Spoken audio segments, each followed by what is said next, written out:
Good morning and welcome to Rose Red Homestead. Several months ago, maybe 2 months ago, I saw an article that came through the newsfeed on my phone from Real Simple, and it was all about how we can do better budgeting for healthy foods in order to save money. And as I looked through the list, they gave 11 points, and I have those captured here on the whiteboard. I recognize that we have addressed almost every single one of them in various videos across the time that we have been doing our YouTube channel. We've never done a video that listed all of them at the same time. Now, in terms of our food dollars and budgeting to where we can get more bang for our buck, there are a couple of ways that we could go on this. We could shop exclusively at the various dollar stores that are across the country, which sadly a lot of people are having to depend on completely for their groceries, which is it's not very nutritious because generally they don't have fresh foods except for milk, but no produce and things like that. And the things that they carry on their shelves are not always the things that are best for our nutritional intake. And so the purpose of this list was to help us do a better job of shopping and preparing meals if we want to eat healthy. So this is all about healthy. And granted, it's a little bit more involved than if we take a different route and just grab prepackaged things off the shelf in stores like the dollar store. Even Walgreens the other day, they have a grocery aisle now and are doing similar things. They carry certain foodstuffs, but they're not always the highest in nutrition, even though they may be lower in price. So what are some of the things that we can do if we are concerned about eating healthy that will help us really stretch our food budget? So, story from my life. I was married at 19, and by age 20, I had completed college and was a sixth grade teacher, and my husband and I had moved to Houston, Texas for him to be in dental school, which was 4 years. My starting salary as a brand new teacher was $45.90, and that's not $45,000. Then if you divide that into months, it's less than $400 a month to live on. And of course, those were the days, and this was back in the 60s. In those days, hamburger was about 39 to 49 cents a pound, but if you bought it in bulk, you could get it 5 pounds for $1. And gasoline for our car was about 17 cents until the gas wars happened, and then we could get it for 9 cents a gallon. And I think rent on our apartment was about $250. So obviously times have really changed. But my husband, who was always my then husband, who was always very, very concerned about money, put us on a weekly food allowance of $5. And so I had to learn at that young age of 20 years old, in managing a household, that I had to provide meals for an entire week on $5. And every week I would buy that 5 pounds of hamburger for $1 because buying in bulk saves you money.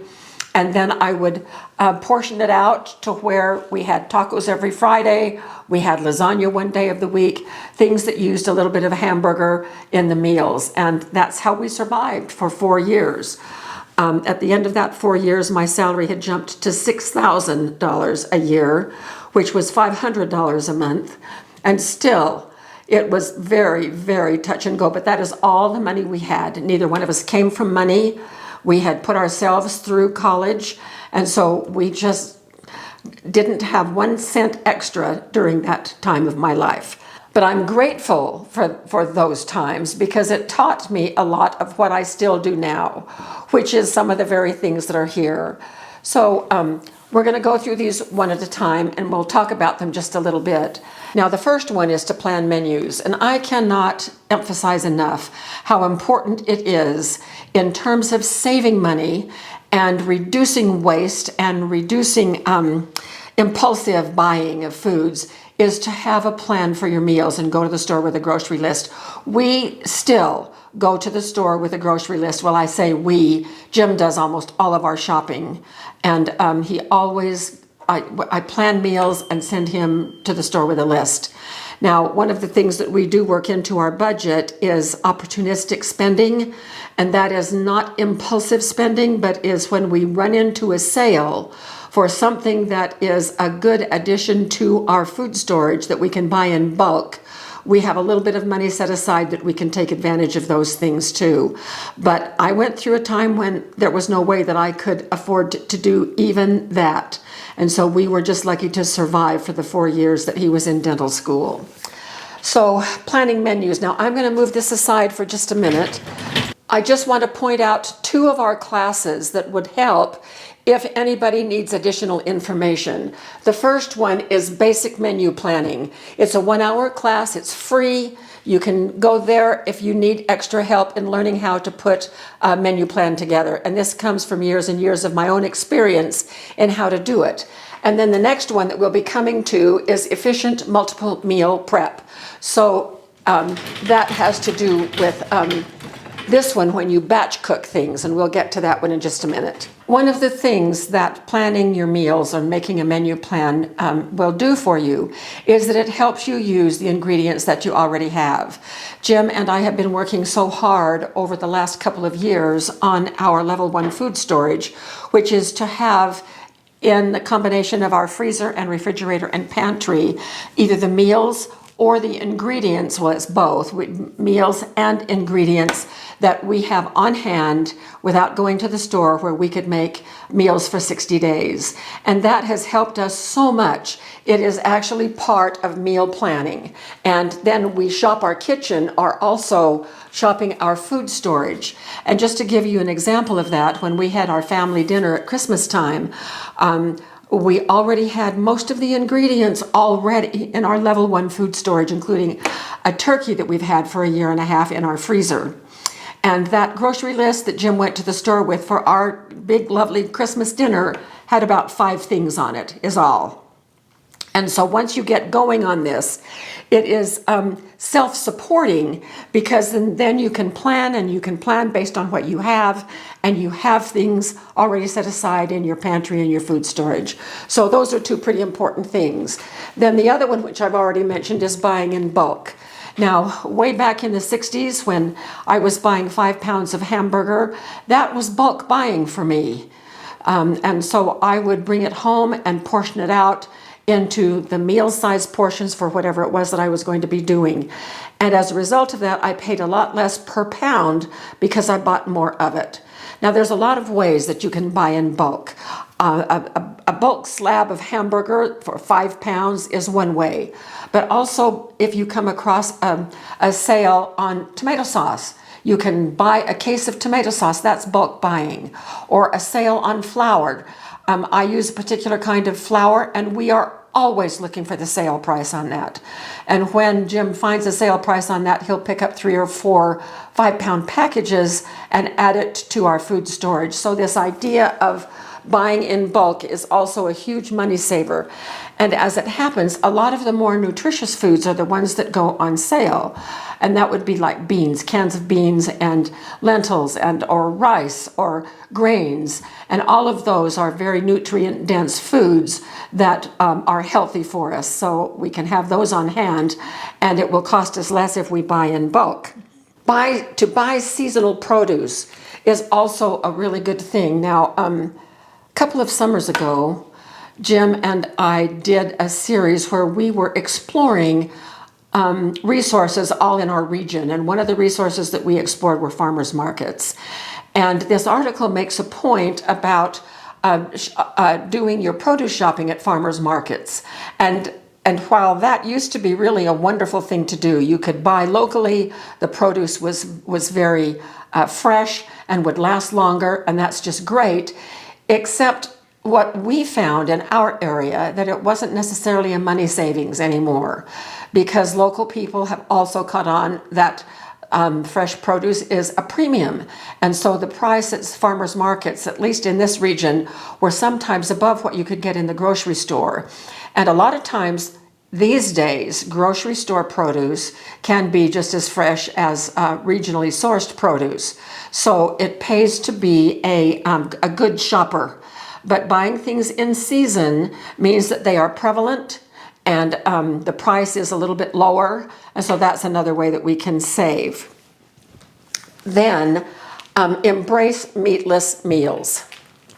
So early this morning, Jim said he was going to our local market. It's about 6 miles down the highway. And so I said, well, I want to come. And I haven't been to a grocery store in several weeks because Jim does our shopping for us. And so I just like to walk up and down the aisles and see what's what. And as we walked along the meat aisle, honestly, I was blown away. And many of you already know how expensive meat is. My gosh, hamburger is $6 and $7 and $8 a pound. And there was some meat that was $22 a pound, fancy steaks and that sort of thing. And as we passed, some things were on sale, but they were still so expensive. But we did come to some pork chops that were bone-in, beautiful pork chops that were $2.99 a pound, a great price. But the thing of it is, even though that was a great price, we already have a supply of pork chops that are frozen out there in our freezer.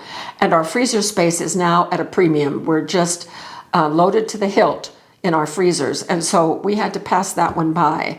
But there are good buys if you look for them. So embracing meatless meals, well, what do you do without meat? Because we all need protein. Well, the answer is we focus on plant protein, which is in beans and lentils and things like that, which are wonderful.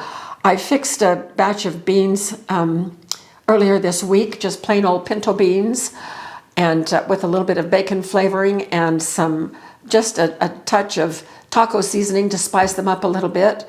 And Jim loved them. He said, we have to do this more often. And I thought, that's fantastic. That meal was literally pennies because we buy pinto beans in bulk. And that little 1 cup of dry beans that I cooked literally was just pennies and very, very nutritious, very nutrient dense. And so there are many ways that we can not eat as much meat or eat meat at all. And that's not to say I want everybody to turn into a vegetarian. That's not it at all. But we can sometimes overeat the amount of protein that we actually need. And putting just a little bit of hamburger in our lasagna that I did those many years ago gave us enough of protein that we were able to be just fine.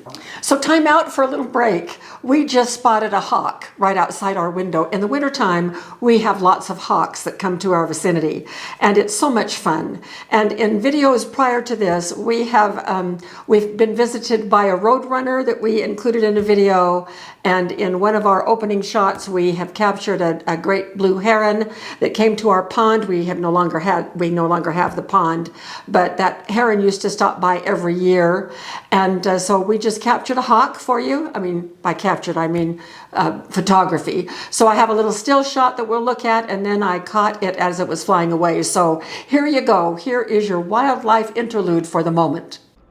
I can't really see him well enough to tell what type of a hawk he is. Oh, he's getting ready to go. Getting ready. And there he goes. Okay, so we are now on batch cooking, and we've done a lot with batch cooking. We've done that whole class on making multiple meals at the same time and getting them in the freezer. I think that day we did, 19 or 20 meals from 5 different recipes that we got in the freezer, and it's been more than a year since we have done that. And we still have 2 or 3 of those meals left that we are using for our level 1 rotation because we rotate through those meals. So batch cooking can be very, very economical. Next, we have repurpose leftovers. And we have expertise about repurposing leftovers. So take our Christmas turkey, for instance. We served it as the main protein when we had our Christmas meal, and we had a 15-pound turkey for the 6 of us, and we had about a half a turkey left. And so here are the meals that we have been or will be making. Some of the meat we used for turkey sandwiches. Another, we used meat in a rice dish. We still will have more meat that is frozen that we'll be using in various recipes. I saved the cooking juices, and So we're going to be using those cooking juices as we do roasted turkey bone broth, and we'll have 5 or 6 quarts of that. So that is repurposing, where you have one purpose meal, but then you're using the ingredients not as a repeat of what you just did, but serving it in different ways so that you can stretch your budget that way. And all of our make and freeze recipes are just that. We do batch cooking, and then we put them in the freezer, so it's a combination of batch cooking and then this one, which is use your freezer. We could not be successful with our level 1 food storage without using our freezer, because level 1 is the integration of foods in our freezer, pantry, and refrigerator. And so we have freezers just stocked with meals and with ingredients for meals. So freezers are your friend. Big batch cooking and then putting it into serving sizes and packaging it in your freezer is just a great way to save money and provide good nutrition as well. So then buy store brands. Now, even though we have mentioned this, I think once in a previous video, this is really pretty important. And we have gotten to the point where we shop store brands all the time because they are 20 to 40% less expensive than the big name brands. And truth be told, some of those big name brands just relabel according to the store brand, and it's just about the very same product. And so you might try that if you haven't yet. Start stocking up on store brand things. Pineapple, canned beans, canned vegetables, all of those sorts of things are just as nutritious and good as the big name brands. So you might try that. Number 10 is to skip certain conveniences. We all know what those conveniences are. You walk into the produce section of a grocery store and you have all kinds of prepackaged salads where the ingredients are already pre-cut and packaged in a nice plastic bag. Today, when Jim and I went this morning to the store, we found one of those little vegetable trays that you peel off, and it has the dip in the middle and the veggies all around it. It was $26. $26. And I could have put the same thing together for probably $7 or $8. And so that you pay a lot for the conveniences. And not only that, some of these pre-cut up foods have been quite a source for recalls over this past year. In 2025, many of the pre-cut fruits and pre-cut vegetables and salad sets were recalled for various reasons, including contamination from some bacteria. And so if we just plan our time a little bit better and buy the whole fruit or vegetable and then take time to chop it ourselves, it is not only more economical, but it's probably much more healthy and will help us reduce the threat of foodborne illnesses from things that have been ill-prepared and are on the grocery store shelves. And then the last is never shop hungry. And when Jim and I were going over this material this morning, he just laughed and he gave me, his field is psychology, so he knows all the psyche stuff. And so he was talking about the psychology of what in grocery stores, what they do to help you buy more. And he said, and buying when you're not hungry is research-based. That is a known factor, that you are more likely to pick up things that are impulse purchases if you are hungry when you go shopping. And so make sure that you're well fed before you walk into the grocery store. But he was talking about how the music, and I wish you could have seen him, he did the whole thing. And the music comes on and it just lulls you into this stupor where you're pulling things off the shelf and putting them in your basket. And then reality hits when you hear the ding ding of the cash register adding everything up. And so these are 11 things that as we think about, we can start incorporating more of if we don't already do these practices right now, but to help us have a much healthier and more nutritious new year. So I hope this has been beneficial. It was certainly beneficial to me to see all of these things gathered in one article. A summary of so many of the things that we have been teaching on our YouTube channel for a really long time. So hope you are continuing to have a lovely new year. So thank you so much for being with us, and we just love our community so much. And we will see you very soon for more videos.